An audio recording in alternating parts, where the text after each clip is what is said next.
एक समय की बात है। मोहन नाम का एक बहुत धनी व्यक्ति हुआ करता था। वह बड़ा ही धर्म कर्म वाला ईमानदार व्यक्ति था। मोहन ने एक पहाड़ी पर स्थित बहुत बड़े गांव में एक बहुत सुंदर और विशाल मंदिर की स्थापना का कार्य शुरू करवाया। दूर दराज से महंगे पत्थर, शिल्पकार और कारीगर बुलवाए। मोहन ने पैसे में कोई कमी नहीं रखी। सभी ने जी तोड़ मेहनत की और देखते ही देखते महीने भर में एक खूबसूरत मंदिर बनकर तैयार हो गया। मंदिर इतना सुंदर था कि दूर दूर से लोग उसके दर्शन करने आने लगे। मंदिर में श्रद्धालुओं की भी भीड़ बढ़ने लगी।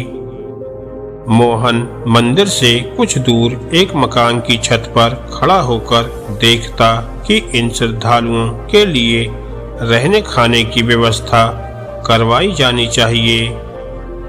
अब मोहन ने एक काबिल, नेक और ईमानदार प्रबंधक की खोज करना शुरू कर दी।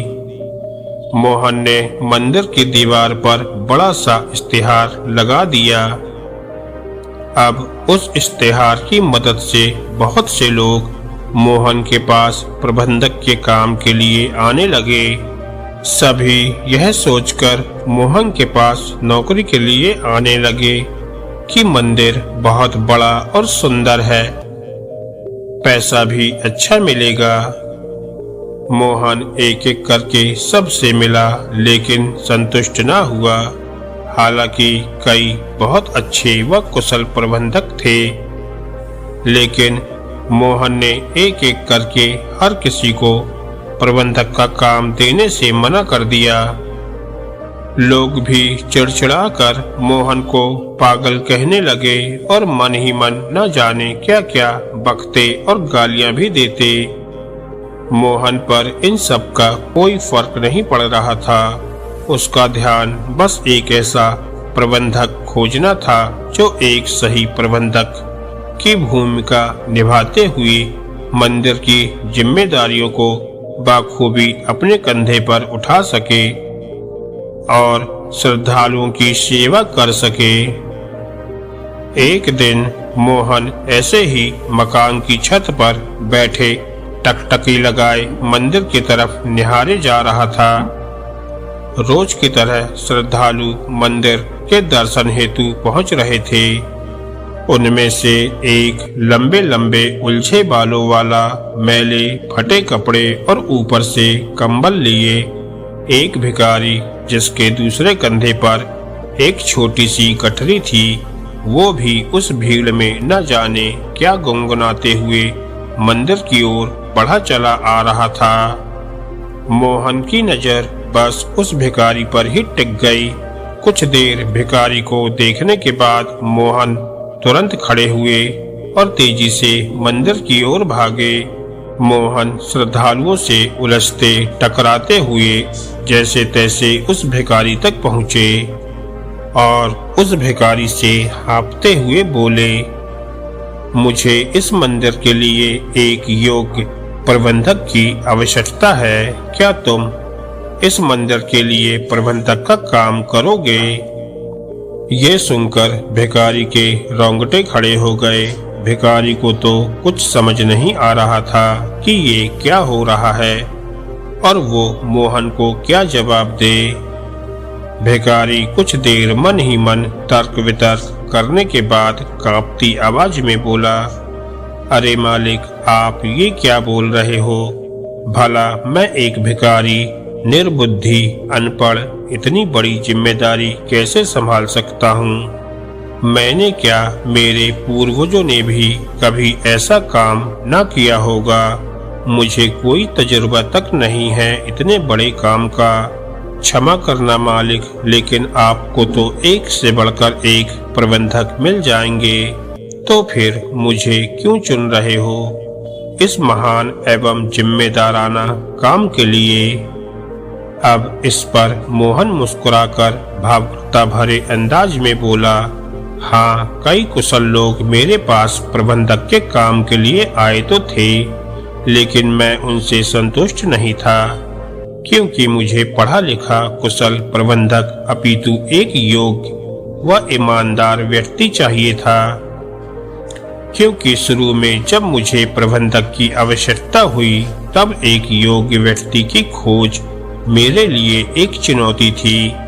इस बात को ध्यान में रखकर मैंने मंदिर जाते हुए रास्ते पर रात के समय 3 स्थानों पर इस प्रकार से ईंटें जमीन में गड़वाई कि उनका आधा हिस्सा जमीन में और आधा हिस्सा जमीन के बाहर रहे, ताकि मैं ये देख सकूं कि कौन इस ईंट की वजह से गिरने पर ईंटों को निकालकर फेंक देता है। मैं उस मकान की छत से यह दृश्य टकटकी लगाए देखा करता था। दुर्भाग्यवश कई दिनों तक उन तमाम श्रद्धालुओं में से कोई भी ऐसा न निकला जिसने ईंटें छुई तक हो। ऐसे में जब आप सभी श्रद्धालुओं सहित मंदिर की ओर बढ़े आ रहे थे, तो आपने जब जमीन से ऊपर की ओर निकले हुए ईंटों के कोने को देखा, तो तुरंत आपने जमीन खोदकर उन ईंटों को बाहर निकालकर दूर फेंक दिया, ताकि कोई श्रद्धालु अब इन ईंटों से टकराकर गिर न जाए। आपका पैर उन ईंटों से टकराया भी नहीं, फिर भी आपने निस्वार्थ होकर दूसरों के हित का सोचा और ये काम कर डाला। इस पर भिखारी बोला, सेठ जी, ये तो मेरा फर्ज था जो मैंने पूरा किया, इसमें कोई बड़ी बात नहीं है। मोहन तुरंत बोला कि मेरे लिए ये बहुत बड़ी बात है, क्योंकि मुझे जो योग्यता चाहिए वो आप में मिली है। आपने निस्वार्थ होकर इस काम के प्रति अपनी जिम्मेदारी को इतनी ईमानदारी पूर्वक निभाया, तो ऐसे में एक प्रबंधक का कार्य आप कितनी जिम्मेदारी से निभाएंगे, इसकी कल्पना हम स्पष्ट तौर पर तो नहीं कर सकते। इसलिए हाथ जोड़कर विनती है, आप मना ना करें, इस मंदिर को आपकी बहुत आवश्यकता है।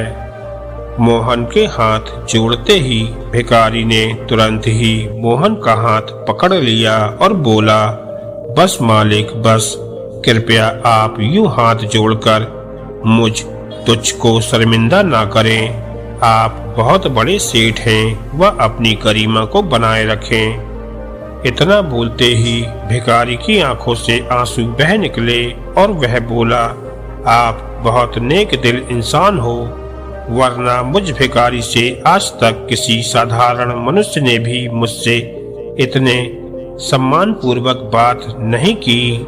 मैं प्रबंधक का कार्य अवश्य करूंगा। इतना बोलकर भिखारी ईश्वर को धन्यवाद करने लगा और कहने लगा, ये सब ऊपर वाले की दया कृपा से हो रहा है। तो देखा दोस्तों, जीवन में ईमानदार रहने का फल भिखारी की जिंदगी ही पलट गई। भिखारी ने किसी दिखावे के लिए ऐसा नहीं किया, उसने जो सही समझा उसे किया, वो भी पूरी ईमानदारी और निस्वार्थ होकर।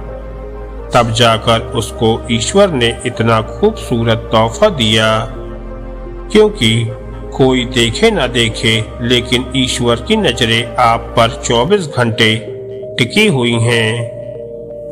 नेकी की राह पर चलते रहो, जिंदगी कभी भी करवट ले सकती है।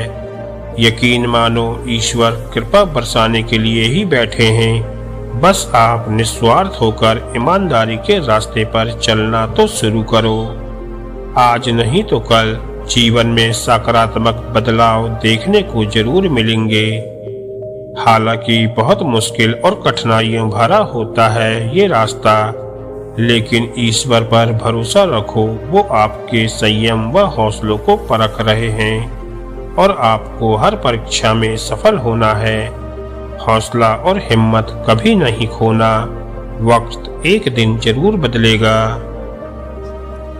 तो दोस्तों, आपको ये कहानी कैसी लगी हमें कमेंट करके जरूर बताएं, और अगर आपको ये कहानी अच्छी लगी हो तो वीडियो को लाइक करें और ऐसी ही ज्ञानवर्धक और मोटिवेशनल कहानियाँ सुनने के लिए हमारे चैनल को सब्सक्राइब करें। धन्यवाद दोस्तों।